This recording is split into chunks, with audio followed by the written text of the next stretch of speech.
Astăzi vom explora cetatea Visegrad, o fortăreață medievală situată pe malul Dunării, la circa 40 de kilometri nord de Budapesta, în Ungaria.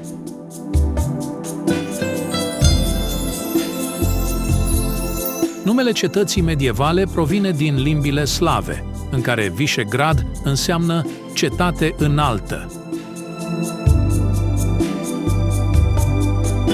Construită în secolul al XIII-lea, cetatea a jucat un rol crucial în istoria Ungariei, fiind reședința regală și gazda unor evenimente politice importante.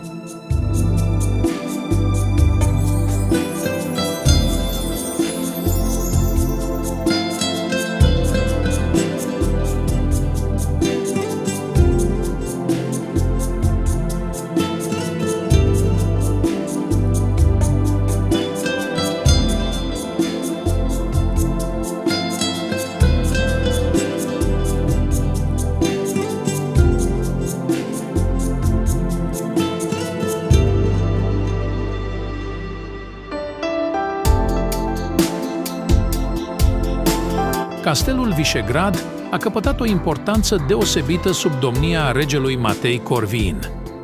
Acesta a ales Visegradul ca reședință preferată, transformându-l într-un centru vibrant al vieții culturale și artistice în timpul renașterii maghiare.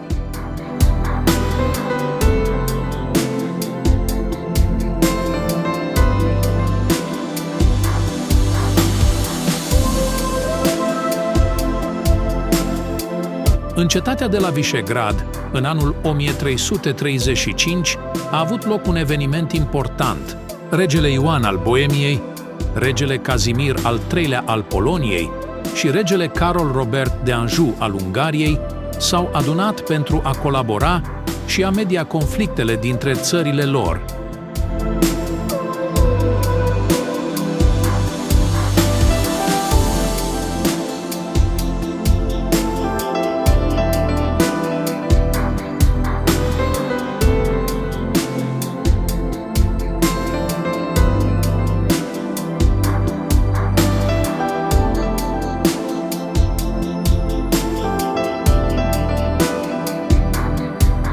Secole mai târziu, pe 15 februarie 1991, colaborarea a fost reluată.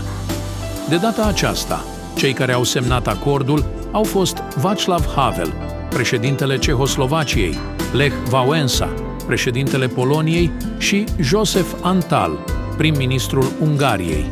În 1993, odată cu despărțirea Cehoslovaciei, grupul a devenit format din 4 membri: Cehia, Polonia, Slovacia și Ungaria.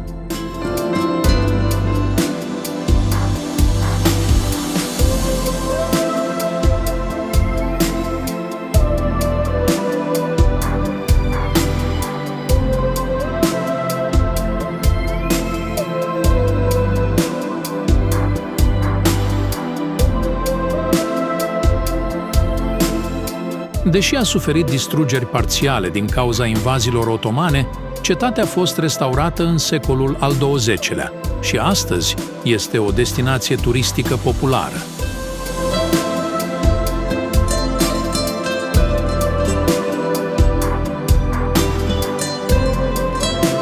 Astăzi, castelul din Visegrad este un important obiectiv turistic, atrăgând vizitatori din întreaga lume datorită frumuseții sale arhitecturale și a istoriei sale fascinante.